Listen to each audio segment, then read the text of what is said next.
السلام علیکم دوستو، جیسا کہ ہم سب جانتے ہیں ذی الحجہ کا مہینہ شروع ہو چکا ہے اور عشرہ ذی الحجہ کا آغاز ہے۔ اس لیے خیال ہوا کہ کچھ باتیں اس عشرہ ذی الحجہ کے متعلق عرض کر دی جائیں۔ یہ عشرہ جو کہ یکم ذی الحجہ سے شروع ہوا اور 10 ذی الحجہ پر جس کی انتہا ہوگی، یہ سال کے 12 مہینوں میں بہت ممتاز حیثیت رکھتا ہے۔ سورہ فجر کی ابتدائی آیات میں اللہ تعالیٰ نے ان 10 راتوں کی قسم کھائی ہے۔ اللہ تعالیٰ کو یقین دلانے کے لیے کسی قسم کھانے کی ضرورت نہیں، لیکن کسی چیز پر اللہ تعالیٰ کا قسم کھانا اس چیز کی عزت اور حرمت پر دلالت کرتا ہے۔ تو اللہ تعالیٰ نے اس سورہ فجر میں جن راتوں کی قسم کھائی ہے، اس کے بارے میں مفسرین کی ایک بڑی جماعت نے یہ کہا ہے کہ اس سے مراد ذی الحجہ کی ابتدائی 10 راتیں ہیں۔ اس سے ان 10 راتوں کی عزت، عظمت اور حرمت کی نشاندہی ہوتی ہے۔ ان 10 ایام کی فضیلت خود نبی کریم سرور دو عالم صلی اللہ علیہ وآلہ وسلم نے ایک ارشاد میں واضح طور پر بیان فرمائی ہے۔ یہاں تک فرمایا کہ اللہ تعالیٰ کو عبادت کے اعمال کسی دوسرے دن میں اتنے محبوب نہیں جتنے ان دنوں میں محبوب ہیں، خواہ وہ عبادت نفلی نماز ہو، ذکر یا تسبیح ہو یا صدقات خیرات ہوں۔ ایک حدیث شریف میں آتا ہے کہ اگر کوئی شخص ان ایام میں سے ایک دن روزہ رکھے تو ایک روزہ ثواب کے اعتبار سے 1 سال کے روزوں کے برابر ہے، یعنی ایک روزے کا ثواب بڑھا کر 1 سال کے روزوں کے ثواب کے برابر کر دیا جاتا ہے۔ اور فرمایا کہ ان 10 راتوں میں ایک رات کی عبادت لیلۃ القدر کی رات کی عبادت کے برابر ہے۔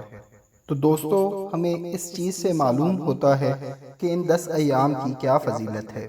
ان ایام میں ایک عمل تکبیر تشریق ہے، جو عرفہ کے دن کی نماز فجر سے شروع ہو کر 13 تاریخ کی عصر تک جاری رہتی ہے، اور یہ تکبیر ہر فرض نماز کے بعد ایک مرتبہ پڑھنا واجب قرار دیا گیا ہے۔ وہ تکبیر یہ ہے: اللہ اکبر، اللہ اکبر، لا الہ الا اللہ واللہ اکبر، اللہ اکبر وللہ الحمد۔ مردوں کے لیے اسے درمیانی بلند آواز میں پڑھنا واجب ہے۔ یہ تکبیر تشریق خواتین کے لیے بھی مشروع ہے، اور اس میں عام طور پر بڑی کوتاہی ہوتی ہے اور خواتین کو یہ تکبیر پڑھنا یاد نہیں رہتا۔ مرد حضرات تو چونکہ مسجد میں نماز ادا کرتے ہیں اور جب سلام کے بعد تکبیر تشریق کہی جاتی ہے تو یاد آ جاتا ہے اور وہ کہہ لیتے ہیں، لیکن خواتین میں اس کا رواج بہت کم ہے اور عام طور پر خواتین اس کو نہیں پڑھتی۔ البتہ اس میں علماء کی 2 رائے ہیں، ایک جو کہ کہتے ہیں کہ یہ واجب ہے اور دوسرے کہتے ہیں کہ یہ مستحب ہے۔ ان ایام میں حجاج کرام پر شریعت نے کچھ پابندیاں عائد کر دیں، مثلاً یہ کہ سلا ہوا کپڑا نہیں پہن سکتے، خوشبو نہیں لگا سکتے، منہ نہیں ڈھانپ سکتے وغیرہ۔ ان میں سے ایک پابندی یہ ہے کہ بال اور ناخن نہیں کاٹ سکتے۔ حضور صلی اللہ علیہ وآلہ وسلم نے ہم پر اور ان لوگوں پر جو بیت اللہ کے پاس حاضر نہیں ہیں اور حج بیت اللہ کی عبادت میں شریک نہیں ہیں، اللہ تعالیٰ کے کرم کو متوجہ فرمانے اور ان کی رحمت کا مورد بنانے کے لیے یہ فرما دیا: حجاج بیت اللہ کے ساتھ تھوڑی سی مشابہت اختیار کر لو، تھوڑی سی ان کی شباہت اپنے اندر پیدا کر لو، اور جس طرح وہ بال نہیں کاٹ رہے تو تم بھی مت کاٹو، جس طرح وہ ناخن نہیں کاٹ رہے تو تم بھی مت کاٹو۔ یہ ان بندوں کے ساتھ شباہت پیدا کر دی جو اس وقت حج بیت اللہ کی عظیم سعادت سے بہر اندوز ہو رہے ہیں۔ دوستو، اب بات کریں گے یوم عرفہ کے روزے کے متعلق۔ یہ ایام اتنی فضیلت والے ہیں کہ ان ایام میں ایک روزہ ثواب کے اعتبار سے 1 سال کے روزوں کے برابر ہے، اور ایک رات کی عبادت شب قدر کی عبادت کے برابر ہے۔ اس سے اس بات کی طرف اشارہ کر دیا گیا کہ ایک مسلمان جتنا بھی ان ایام میں نیک اعمال اور عبادت کر سکتا ہے وہ ضرور کرے۔ اس روزے سے متعلق نبی کریم صلی اللہ علیہ وآلہ وسلم نے ارشاد فرمایا کہ عرفہ کے دن جو شخص روزہ رکھے تو مجھے اللہ تعالیٰ کی ذات سے یہ امید ہے کہ اس کے 1 سال پہلے اور 1 سال بعد کے گناہ کا کفارہ ہو جائے گا۔ دوستو، روزے کی فضیلت کے بعد بات کرتے ہیں قربانی کی فضیلت کی۔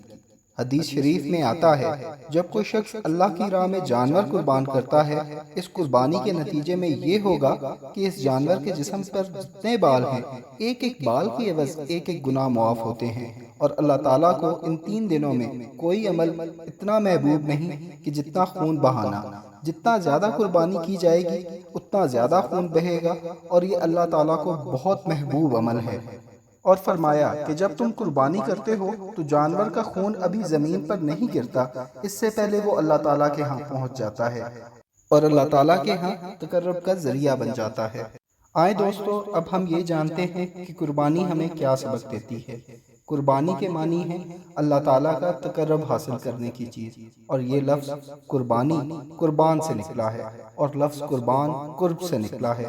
تو قربانی کے معنی ہے کہ وہ چیز جس سے اللہ کا تقرب حاصل کیا جائے، اور اس قربانی کے سارے عمل میں یہ سکھایا گیا ہے کہ ہمارے حکم کی اتباع کرنا ہی دین ہے، کہ جب ہمارا حکم آ جائے تو اس کے بعد عقلی گھوڑے دوڑانے کا موقع ہے، نہ اس میں حکمتیں اور مصلحتیں تلاش کرنے کا موقع رہتا ہے، اور نہ اس میں چوں چرا کرنے کا موقع رہتا ہے۔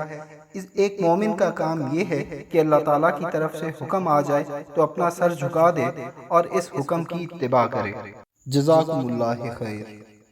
مانگی ہے میں نے جتنی دعائیں، مانگی ہے میں نے جتنی دعائیں، منظور ہوں گی مقبول ہوں گی، میزاب رحمت ہے میرے سر پر۔